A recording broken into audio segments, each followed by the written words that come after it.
नमस्कार। समय अपनी गति से अनवरत चलता रहता है। वो किसी के लिए कभी नहीं रुकता। समय के निरंतर चलने का ही साक्षी होता है इतिहास।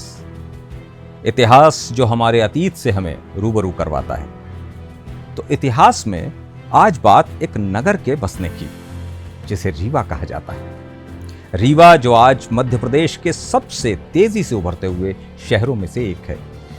ऊंची ऊंची बिल्डिंग्स, चौड़ी सड़कें, एयरपोर्ट और फ्लाईओवर आज इस शहर के विकास में चार चांद लगा रहे हैं। लेकिन क्या आपको पता है कि 500 साल पहले रीवा कैसा था? ये कब बसा और इसे किसने बसाया? तो आइए चलते हैं रीवा के इतिहास की यात्रा पर। मध्यकाल में आज के पूरे रीवा पठार क्षेत्र में कोई भी नगर या गढ़ नहीं थे। इसका कारण था देश में तुर्कों का आगमन। हिंदू राजे रजवाड़े सुरक्षात्मक और रणनीतिक कारणों से ऊंची पहाड़ियों में बने दुर्गों में रहा करते थे। इसीलिए उस समय यहां पूरे क्षेत्र में किसी बड़े नगर की बसाहट नहीं मिलती है, बल्कि कालिंजर, चुनार और बांधवगढ़ इत्यादि बड़े और सुदृढ़ दुर्ग मिलते हैं। हालांकि ऐसा नहीं था, नगर यहां नहीं बसे थे। रीवा से 15-20 किलोमीटर दूर पूर्व दिशा पर स्थित गुर्गी में प्राचीन नगर के अवशेष प्राप्त होते हैं, लेकिन वो कलचुरी युग की बात है। पठार में स्थित ये रीवा नगर का क्षेत्र लगभग 500 साल पहले प्राकृतिक संसाधनों से भरपूर था।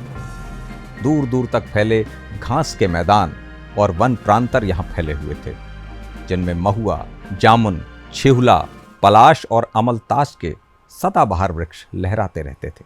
तब इन क्षेत्रों में ज्यादातर कोल जनजाति के लोग ही रहा करते थे, जो शिकार, कृषि और वनोपज पर आश्रित थे।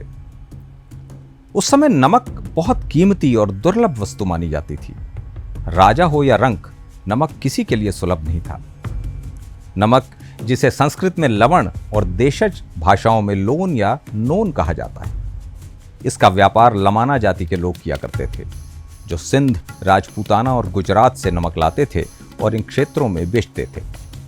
बेचने से तात्पर्य केवल पैसे से बस बेचना नहीं है, बल्कि प्राचीन समय में प्रचलित विपणन प्रणाली से है, जिसमें नगद पैसे की जगह वस्तुओं का भी विनिमय हुआ करता था।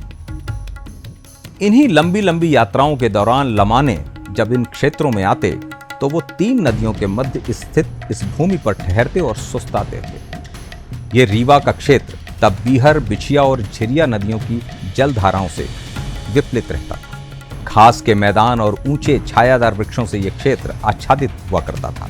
लमानों के लिए यह क्षेत्र उपयुक्त था, क्योंकि जानवरों के लिए यहाँ घास, छाया और पानी खूब था। 3 नदियों के द्वीपनुमा भूमि पर स्थित होने के कारण यह सुरक्षित भी था और आसपास की जनजातीय लोगों से अनाज और वनोपज की चीजें भी आसानी से मिल जाया करती थी। इसीलिए लमाने यहाँ जो एक बार रुके तो बस रुकते ही गए। चूंकि लमाना घुमक्कड़ प्रवृत्ति के लोग थे, देश भर में भ्रमण और देसावरी करते रहते थे, इसलिए वो धीरे धीरे नमक के साथ ही देश भर से और भी कई चीजें लाते थे और यहाँ से अनाज और वनोपज की चीजें लेकर जाते थे। लमानों के आने जाने के कारण नमक और गुड़ जैसी जरूरत की चीजें लेने के लिए यहाँ लोग आने लगे और धीरे धीरे इसने छोटी सी बाजारिया का रूप धारण कर लिया और नमक और गुड़ की मंडी के रूप में प्रसिद्ध हो गया और इसे रीवा मंडी के नाम से जाना जाने लगा। रीवा के प्रसिद्ध विद्वान कुंवर रविरंजन सिंह की किताब रीवा तब और अब के अनुसार यायावर प्रकृति के लमानों ने धीरे धीरे यहाँ अपने लिए आवास और अपनी देवताओं के लिए देवालय बनवाना भी शुरू कर दिया। लमानों द्वारा निर्मित देवालय 2 मंजिला हुआ करते थे, जिन्हें मड़फा कहा जाता था। लेकिन लमाने देवालयों की दूसरी मंजिल में जाने के लिए सीढ़ियां नहीं बनवाते थे, क्योंकि लमाने यहां गुप्त शब्द युक्त बीजक छुपा कर रखते थे। बीजक में अंकित हुआ करते थे उनके खजानों के नक्शे, जिन तक पहुंचने के लिए इन बीजकों को सुलझाना पड़ता था। रीवा के सुप्रसिद्ध महामृत्युंजय शिवलिंग की स्थापना भी इन्हीं लमानों ने मड़फा बना के की थी। बाद में राजा भाव सिंह के जमाने में गुम्बदनुमा मंदिर का निर्माण कराया गया था। 1539 और 40 की बात है। मुगल बादशाह हुमायूं और अफगान शेर शाह सूरी के मध्य बिहार के बक्सर के निकट चौसा के मैदानों में संघर्ष हो रहा था। जिसमें अफगानों ने मुगलों को करारी शिकस्त दी। मुगल बादशाह हुमायूं अपनी जान बचाने के लिए बढ़ी हुई गंगा में कूद गया और एक भिश्ती की मदद से अपनी जान बचा सका। लेकिन शेर शाह सूरी की सेना हुमायूं के पीछे पड़ी ही रही। तब भागते हुए हुमायूं की मदद की गहोरा के बघेला राजा वीर भानु ने। उन्होंने गंगा पार करने के लिए नावों का इंतजाम करवाया, खाने पीने का प्रबंध किया गया और आगे की यात्रा के लिए घोड़े भी उपलब्ध करवाए।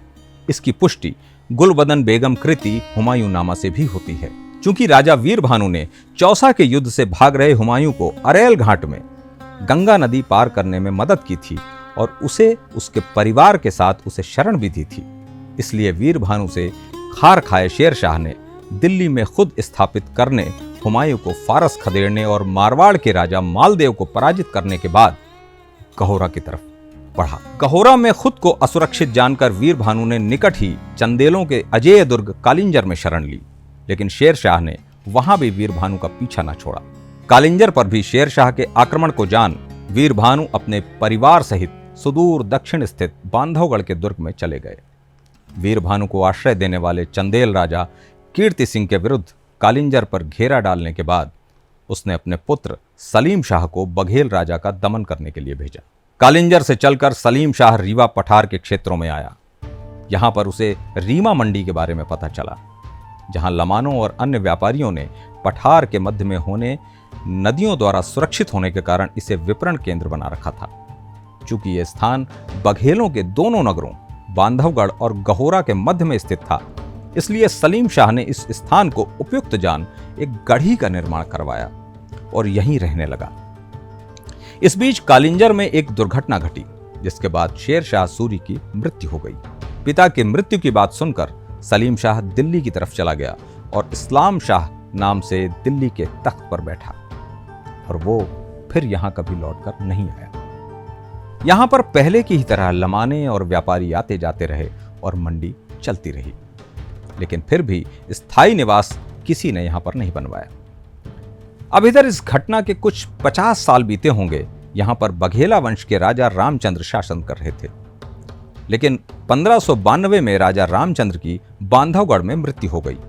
युवराज वीरभद्र तब मुगल राजधानी फतेहपुर सीकरी में थे। पिता की मृत्यु का समाचार सुन वीरभद्र वहां से बांधवगढ़ की तरफ चले, लेकिन रास्ते में ही बरौंधा के पास सोन नदी को पार करते समय उनकी पालकी टूट गई, जिसके कारण उन्हें बहुत ही गंभीर चोटें आईं। बांधवगढ़ पहुंचकर उन्होंने किसी तरह राजकाज संभाला, लेकिन चोटें घातक थीं, इसलिए 1593 में उनकी मृत्यु हो गई। उनकी मृत्यु के समय उनके 2 पुत्र थे। पहले थे विक्रमादित्य या विक्रमाजीत, जिनका जन्म बीकानेर वाली राठौरिन रानी से हुआ था, जबकि दूसरे थे जुर्योधन या दुर्योधन, जिनका नाम राजा वीरभद्र की भितरहाई एक मुसलमान स्त्री से हुआ था। दुर्योधन विक्रमादित्य से बड़े थे, लेकिन हिंदुओं के धार्मिक नियमों के अनुसार राजा की वैध संतान नहीं थे। लेकिन कुछ लोग फिर भी स्वार्थवश उन्हें राजा बनाना चाहते थे, इसलिए राजपूत सरदारों ने जल्दी से राज्य के बुजुर्ग और संरक्षक यमुनी भान के नेतृत्व में विक्रमादित्य को अपना राजा घोषित कर दिया। लेकिन उस समय के नियमों के अनुसार राजा बनने से पहले बादशाह की अनुमति लेना आवश्यक हुआ करता था, जो नहीं ली गई।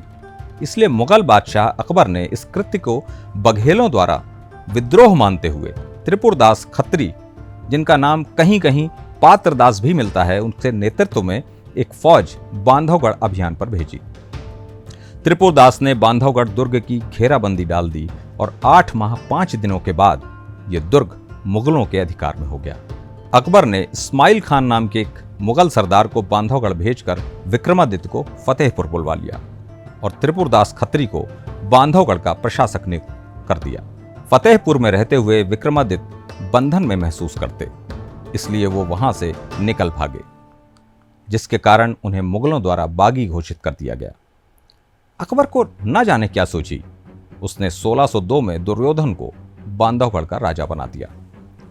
लेकिन जैसा कि राजपूतों और हिंदुओं में प्रथा थी, विजातीय स्त्री से उत्पन्न पुत्र को राजा नहीं माना जाता था, इसलिए दुर्योधन को भी यहां राजा नहीं माना गया, जिसके बाद फिर से मुगलों का प्रशासन बांधवगढ़ में स्थापित हो गया और दुर्योधन उधर सीकरी में ही बस गए। इधर 1605 में अकबर के देहांत के बाद जहांगीर बादशाह बने। विक्रमादित्य चूंकि बीकानेर के भांजे थे और उनका ब्याह आमेर के मिर्जा राजा मान सिंह की लड़की से हुआ था, इसीलिए उनकी सिफारिशों पर विक्रमादित्य को बांधवगढ़ तो नहीं जाने दिया गया, लेकिन उत्तरी क्षेत्रों में स्थित रीमा मुकुंदपुर की 18 परगनों की जागीर दे दी गई।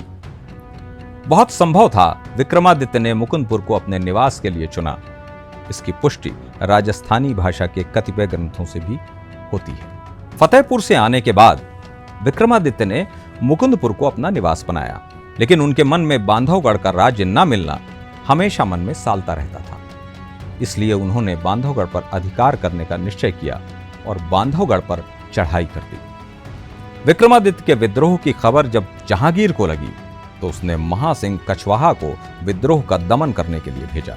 महासिंह बांधवगढ़ पर कब्जे में सफल रहे, जिसके बाद जहांगीर ने विक्रमादित्य की रीमा मुकुंदपुर की जागीर महासिंह कछवाहा को दे दी। लेकिन कुछ समय बाद विक्रमादित्य शहजादे खुर्रम के माध्यम से मुगल दरबार में उपस्थित हुए, जिसके बाद रीमा मुकुंदपुर की जागीर फिर से विक्रमादित्य को दे दी गई।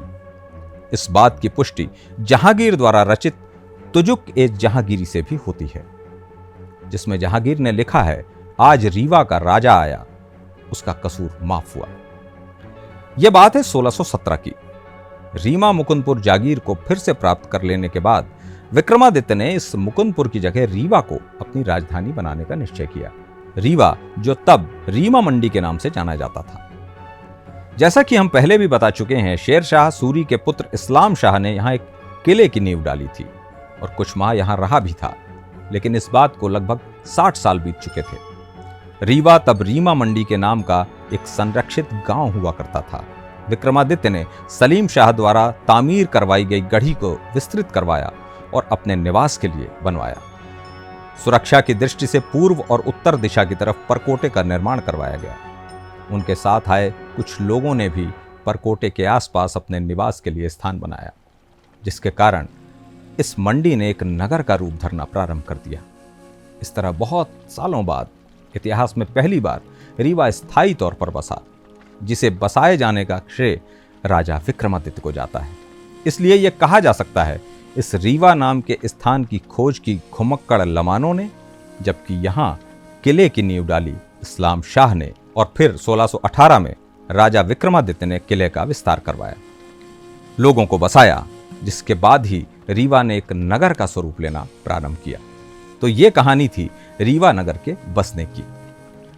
अगले वीडियो में हम जानेंगे रीवा का नाम रीवा क्यों पड़ा। यह वीडियो आपको कैसा लगा हमें जरूर बताएं। रीवा के इतिहास और संस्कृति को जानने के लिए जुड़े रहें शब्द सांची विंध्य के साथ। आपका बहुत बहुत आभार। नमस्कार।